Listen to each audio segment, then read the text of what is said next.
my mind is, I'm not going to blindly have faith in something unless I can see the evidence that it's there. Good.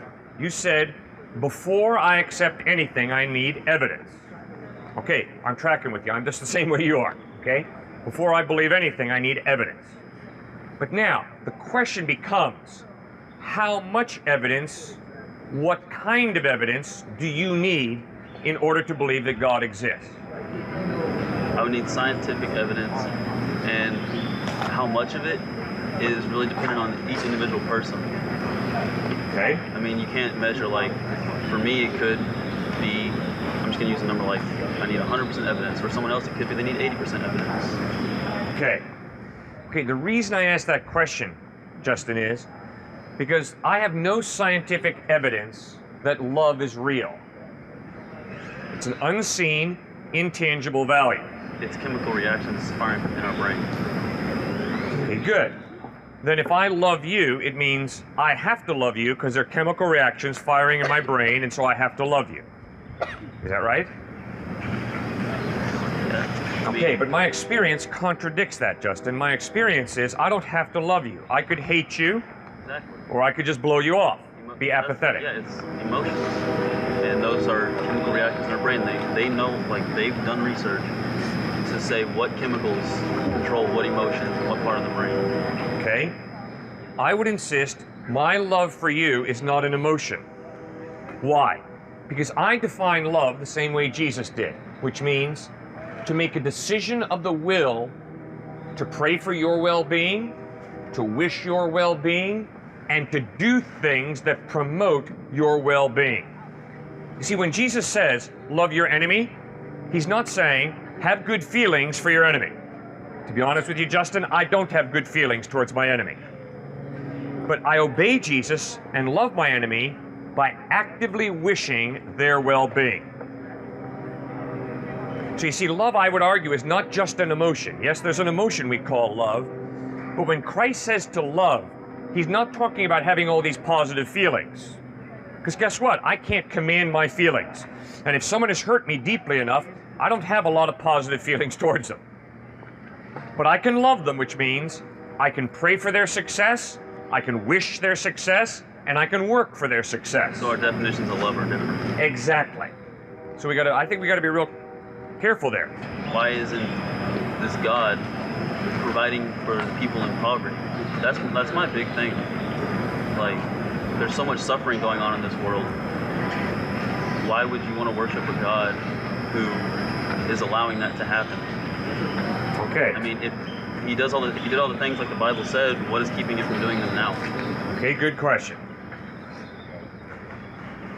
The only reason that suffering is really bad is because you know what really good is. In other words, evil is real. It's an objective value. And good is real. It's an objective value. It's not just relative, it's not subjective, and that's why I like what you're protesting. You're protesting, come on, Cliff, how can God exist in light of all the evil and suffering in the world? But you see, if there is no God, Justin, there is no evil. There is no good, other than a subjective prejudice, a taste, a bias, an opinion. You see, the reason that evil is wrong is because it's objectively wrong, and the reason that good is because it's objectively good. It's not just subjective, depending on my opinion. It's objective, which means it's independent of you and me. You're absolutely right, sir. Suffering is wrong. Starvation is wrong. Evil is wrong. Objectively, not just subjectively. And the only reason that's true is because there's a God who has created and defined a value of goodness and justice and compassion. And those are real. They're not just a biochemical reaction. Then why would he make evil? Okay. If it's all part of his plan, why would he include suffering and everything in his plan? And Good question. If there's free will, which I'm pretty sure is what you were going to go towards, Yes. then why create a divine plan then if you're going to give us free will? But if there is a divine plan and he knew ahead of time what we were going to do, then that's not really free will either. Okay, good questions.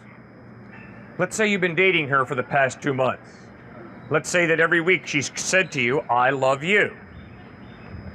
Then tonight your dad calls you up and says, Justin, I've been paying her $1,000 a week to love you. How would you feel? I would feel creeped out that she said it within the first 2 months. Good. You'd be bummed out, wouldn't you? You'd be bummed out because you'd realize her love was not a free decision. Her love was paid for by my dad. See, in order to be real, love has to be free. If it's paid for, if it's coerced or forced, it's not real. It's not really love. Right? Well, I just said you could pay me to go around preaching that God is real, and I don't believe in it. It's the same thing. Good point. If I'm out here simply to make money, how sad, how tragic. I hope you would have a problem with that. I would have a huge problem with that. Good. But remember, if everything's relative, if everything's subjective, it really doesn't matter whether I'm out here because people are paying me lots of money. Because it's all just a matter of opinion. It does matter because we need to progress as a human race. And if you were out here just doing that and you didn't believe in what you were saying and you were just doing it for greed, you're hindering the progression of the human race. I'm not hindering anybody. I'm making money for my family and myself. So if I'm out here motivated by a bunch of people paying me millions of dollars, come on, you know very well that that's good for me because I'm getting a lot of money. Something wrong with that? Yes, there is your point, and I agree with you, Justin. Why? Because if my motive out here is to communicate Christ and God, and it's not motivated by love for you, instead it's motivated by the fact that someone's paying me a lot of money, how trite and superficial is that? You see, Justin, what you and I are beginning to see is motives do matter, goodness is not relative, and if I stand here saying, well, it's just fine, the reason I tell you about Christ is because someone's paying me millions of dollars to do it. It's kind of sad, isn't it? You see, objective good is real, Justin, isn't it? And you would not accept me standing here talking to you about Christ if the truth was that someone's paying me millions of dollars to do it. Okay, but how does this relate to the question I asked about the divine plan, why suffering's allowed? It seems like you're skirting around that. Okay, here's why I'm not skirting around it. Because if there is no God, suffering happens. But if there is a God, why would he allow that? That's my question. Okay, right. But you see, what you've got to acknowledge first is the very fact that you're so indignant about suffering points you to God's existence. Sure it does. It's very simple. See, and this is what you got to grasp. And we got to, I'll try so long and then I'll go on. But if there is no God, objective morality does not exist. Why? Because if there is no God, there's no mind prior to the human mind that defines right and wrong. In other words, who defines right and wrong? The human mind. Exactly, we do, if there is no God. So you might say it's naughty for you, Cliff, to preach Christ out here, motivated by someone paying you millions of dollars. But that's just your opinion. My opinion is it's a great way to provide for my family and me. You might say that date rape is wrong. But if I say I have a very high testosterone level and I've got a raper, then I'm right for myself. You see the relativism? No, because that causes harm to someone else. So what? According to you.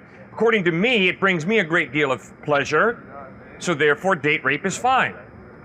Because it's all relative. We have a collective sense of morals. Great, collective, right? They're ever changing. Yeah. Which is why a lot of the things in the Bible we no longer practice today, because our morals are ever changing depending on society's values.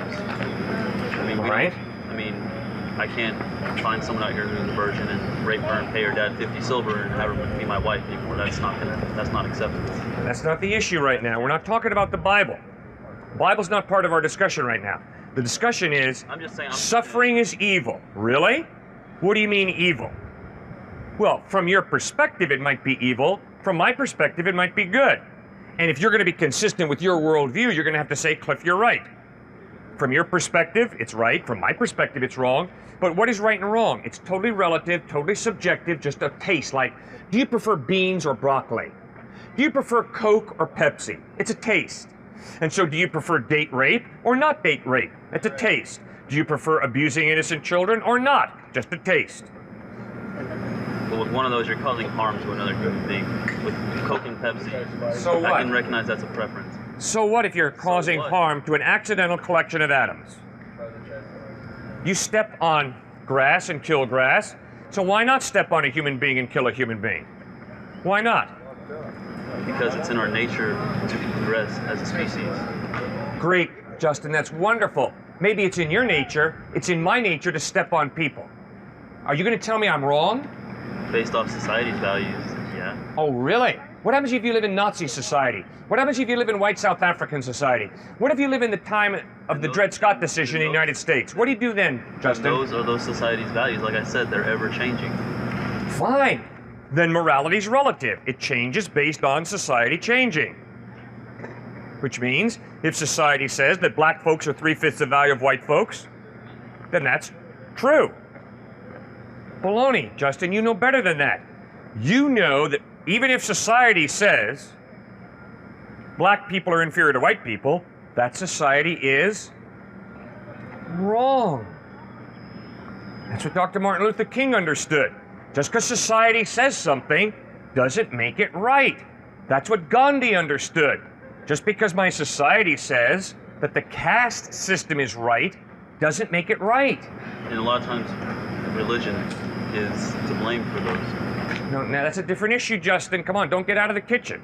Stay in the kitchen. I'm right at the stove. No, you're not at the stove. Now, when you talk about then religion, I'm starting to we're talking about a philosophical issue that has nothing to do with Jesus Christ or the Bible. I said religion. I didn't say Jesus Christ. It has everything to do with, is there a God or is there no God? If there's no God, Justin, then you define right and wrong, the culture defines right and wrong, the power elite define right and wrong. And right and wrong are totally relative depending upon the individual, depending upon the culture, or depending upon the people in power. King Arthur and his knights, or Adolf Hitler and his henchmen. Exactly, that's what I said. Okay, then why are you so upset as if it's an objective moral that suffering exists? Just realize that's your own bias. It's just your opinion. But you can't live that way, Justin, and I'm glad you can't live that way. You live your life as if evil and suffering are real and they're really wrong. Well, the only way that can be true is if there is some type of God to create and define justice, good versus evil, as objective values. Why is he not stopping it? That's what I've been asking you the whole time. That's the next question. We'll get to that, I promise. But do you see the first point now or not? I see your point of view of it.